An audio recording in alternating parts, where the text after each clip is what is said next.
प्यारे भाइयों बहनों, ब्रह्म ज्ञान मतलब परमात्मा की जानकारी।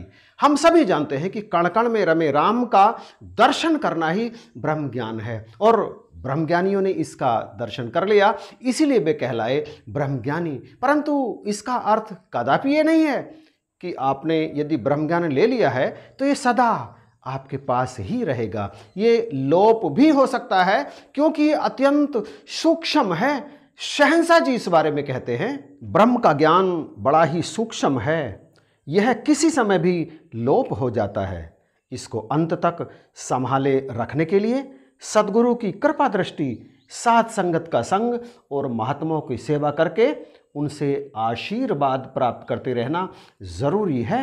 ज्ञान टिका रहा तो मुक्ति निश्चित है। निश्चित ही ब्रह्म ज्ञान मुक्ति की गारंटी है, परंतु तब जब यह अंत तक टिका रहे। परंतु इससे भी अधिक महत्वपूर्ण यह है कि जो ब्रह्म ज्ञान हमें दिया गया है, हम यह तो देख लें कि वास्तव में ये ब्रह्म ज्ञान है भी या नहीं। कहीं ऐसा तो नहीं कि हम किसी भुलावे में जीवन जी रहे हों। ब्रह्म ज्ञान देते हुए सद्गुरु ने हमें जो ब्रह्म का दर्शन कराया है, इसे जांचना जरूरी है, इसे ग्रंथों से मिलाना जरूरी है, क्योंकि ग्रंथ इस ब्रह्म ज्ञान को जांचने की कसौटी है। तो आइए इस वीडियो में आगे चलते हुए हम इस ब्रह्म ज्ञान को तमाम उन धर्म ग्रंथों में दिए गए प्रमाणों से मिलाते हैं, जो ये साबित करेंगे कि ये जो ब्रह्म ज्ञान सतगुरु ने हमें दिया है, वास्तव में यही है ब्रह्म। इसी में से हर किसी का उदय होता है। हर जड़ चेतन, हर चीज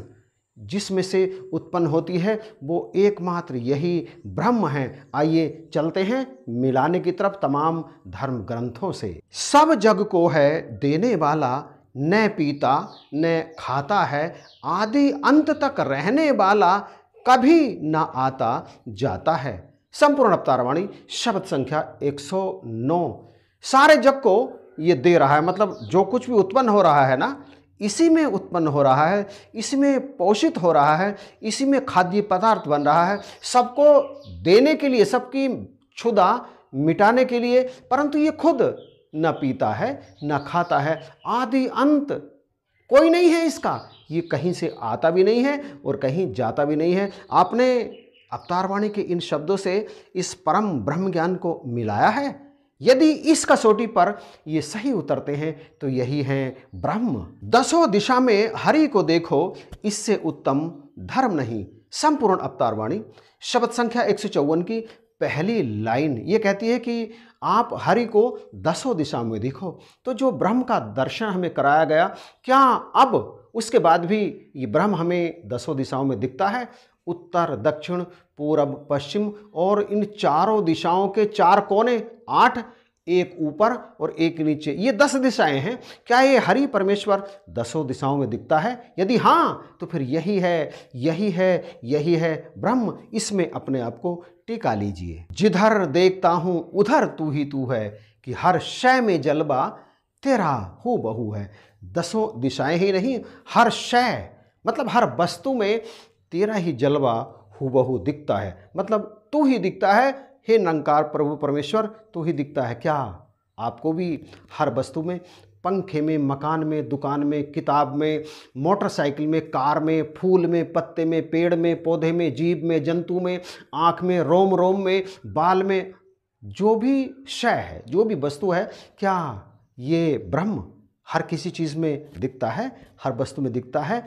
आपको यदि दिखता है तो फिर यही ब्रह्म है, इसमें अपने आप को टिका लीजिए। और यदि नहीं दिखता तो फिर से एक बार आपको ब्रह्म ज्ञान में बैठने की आवश्यकता है। शस्त्र ना इसको काट सके, वायु ना इसे सुखाती है, जल का इस पर असर नहीं, अग्नि ना इसे जलाती है। आप ये कृत्य करके देखिए, अग्नि से जरा जलाइए इस ज्ञान को जो परमात्मा सद्गुरु ने हमें दिखाया है। आप एक बड़ा सा पंखा लगाइए, तेज रफ्तार से चलाइए, देखिए उड़ता है क्या, पानी से ये भीगता क्या है, क्या शस्त्र क्या इसे काट सकता है? यदि शारीरिक कृत्य हो जाते हैं तो फिर ये ब्रह्म ज्ञान गलत है। और यदि ऐसा नहीं होता, यानी अग्नि जला नहीं सकती, पानी भिगो नहीं सकता, वायु उड़ा नहीं सकती, सुखा नहीं सकती, शस्त्र काट नहीं सकता इस ब्रह्म ज्ञान को, तो फिर यही है ब्रह्म। श्रीमद् भागवत गीता में भी अर्जुन को इसके बारे में समझाते हुए भगवान कहते हैं, नैनम छिदन्ति शस्त्राणि नैनम दहति पावकः न चैन क्लेदयन्ति आपो न शोष्यति मारुतः। ये सारी की सारी वही बातें हैं जो अभी अभी आपने संपूर्ण अवतार वाणी के 189वें शब्द में पढ़ी हैं और दास के मुख से जिनके बारे में निकला है। ये ब्रह्म जो कण कण में रमा है, जर्रे जर्रे में है, पत्ते पत्ते में है, ये आखिर करता क्या है? संपूर्ण अवतार वाणी के शब्द संख्या 256 में इसके बारे में बताया गया है कि देखिए इसके क्या नहीं है और ये करता क्या क्या है। बिना कान के सबकी सुनता, बिन कर कारोबार करे, बिना टांग के चलता फिरता, पिंगला पर्वत पार करे। बिना नाक के सूंघ है सकता, बिन जिह्वा राग सुनाता है। बिना आंख के सब कुछ देखे, बिना उदर के खाता है। ये जो ब्रह्म है जिसकी जानकारी सदगुरु ने हमें दी है, इसके शरीर ही नहीं है। संपूर्ण अवतार वाणी का ये शब्द यही कहता है, शरीर ही नहीं है तो आंख, नाक, कान, मुंह, होठ, जीभ, पेट, कुछ भी होने का मतलब ही क्या है? ये सब कुछ नहीं है। परंतु ये सब कुछ ना होते हुए भी ये सारे वो काम करता है जो इन अंगों से किए जाते हैं। केवल अवतार वाणी ही ऐसा नहीं कह रही है। श्वेताश्वतरो उपनिषद में इस ब्रह्म का दर्शन करते हुए, इसके इन अंगों के बारे में वर्णन करते हुए ऋषि कहते हैं, अपाणिपादो जबनो गृहीता पश्ये ते चक्षु शृणोत्य कर्ण सैवेति वेद्यम नैचे तस्यास्ति वेता तमाहुर्गर्हयम पुरुषम महांतम। तो आपने देखा ये कुछ भी नहीं है, यानी अंगहीन है, फिर भी बिना अंगों के सारे काम करता है। आप देखते हैं इसे काम करते हुए। शिव तो देखते हैं, रामचरितमानस के बालकांड में माता पार्वती को समझाते हुए भगवान शिव कहते हैं कि हे देवी, ये जो ब्रह्म है, निराकार ब्रह्म है, इसके बारे में मैं तुम्हें बताता हूँ, जरा ध्यान से सुनिए। ये बिन पग चलई सुनई बिन काना, कर बिन करम करई विधि नाना, आनन रहित सकल रस भोगी, बिन बाणी बक्ता बड़ जोगी, तन बिन परस नयन बिन देखा, ग्रहा घ्राण बिन बास अशेषा, अस सब भांति अलौकिक करनी, महिमा जास जाय नहीं बरनी। ऐसा प्रभु परमेश्वर हमारे नजदीक ही है। जो ज्ञान आपको दिया गया है, जो परमेश्वर, जो ब्रह्म आपको दिखाया गया है, वो आपको अपने नज़दीक ही महसूस होता है। यदि नहीं होता तो फिर ये ब्रह्म नहीं है, और यदि होता है, आप देख रहे हैं इसे अपने अंग के संग, तो फिर यही ब्रह्म है। आदि ग्रंथ के पृष्ठ संख्या 924 पर नानक देव जी महाराज की वाणी दर्ज है। वो इसी संबंध में बताते हुए कहते हैं, कहे नानक गुरु बिन ना सूझे, हरि साजन सबके निकट खड़ा।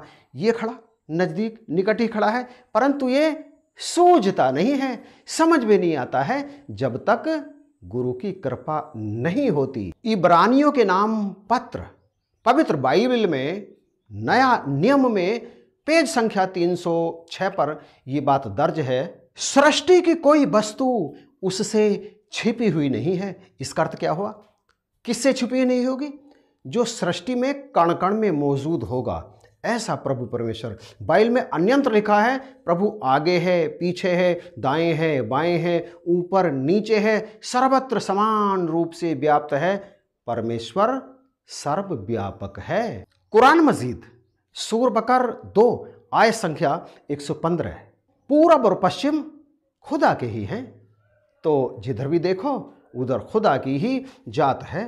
बेशक खुदा वुशत वाला और बाखबर है। क्या ये बाखबर है? जहाँ हम मौजूद हैं, क्या ये पहले से ही वहाँ मौजूद है? पूरब में भी यही है, पश्चिम में भी यही है। क्या ये वुशत वाला है और सब कुछ जानने वाला है? यदि ऐसा है, मिलाइए, इन लक्षणों से मिलाइए। यदि ये ज्ञान ऐसा ही है तो फिर यही है, यही है, यही है ब्रह्म। क्या ये सर्वत्र समान रूप से व्याप्त है? समान, ना कहीं कम ना कहीं ज़्यादा, सर्वत्र समान रूप से। यदि ऐसा नहीं है, यानी सब जगह ये समान रूप से व्याप्त नहीं है, कहीं अधिक है कहीं कम है, तो फिर ये ब्रह्म हो ही नहीं सकता। और यदि ऐसा नहीं है, ये आप जिधर भी देखते हैं, जहाँ भी जाते हैं, जहाँ से भी आते हैं, जहाँ मौजूद रहते हैं, वहाँ एक सा ही है, तो फिर यही है ब्रह्म, रूप रंग है ना कोई रेखा, कोटि कोटि प्रणाम तुम्हें, ऐसा है। तो फिर इन्हें कोटि कोटि प्रणाम कीजिए और इनसे अपने मन की बात कीजिए। आपके जीवन में जो कमी है वो दूर हो जाएंगी, आपको सुख मिल जाएंगे, आपके मन की उलझन समाप्त हो जाएगी, आपके मन की भटकन समाप्त हो जाएगी, सुकून मिल जाएगा, शांति मिल जाएगी, क्योंकि तब आपको इस पर यकीन आ जाएगा कि यही है वो जिसकी तलाश मुझे जन्म जन्मांतर से थी, जिससे मिलने के लिए मैं जन्म जन्मांतर से व्यग्र था, बेचैन था। आज इसका दर्शन हो गया,